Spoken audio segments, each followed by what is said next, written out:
has issued a severe thunderstorm warning for northern Beaver County in western Pennsylvania, southeastern Lawrence County in western Pennsylvania, until 6:15 p.m. At 5:48 p.m., a severe thunderstorm was located near Elwood City, or near Beaver Falls, moving east at 10 miles per hour. Hazard: wind gusts to 60 miles per hour and quarter-size hail. Source: radar. Impact: minor hail damage to vehicles is possible. Expect wind damage to trees and power lines, resulting in some power outages. Locations impacted include Beaver Falls, Elwood City, New Brighton, Patterson Township, Big Beaver, New Beaver, West Mayfield, Elport, Compo, Wampum, Bridgewater, Patterson Heights. This includes the following highways: Pennsylvania Turnpike between mile markers 6 and 21.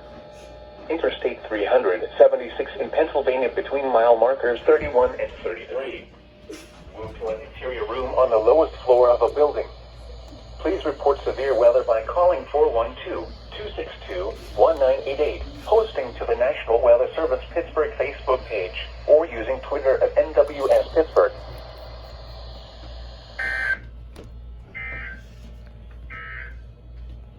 The forecast for Pittsburgh and surrounding counties.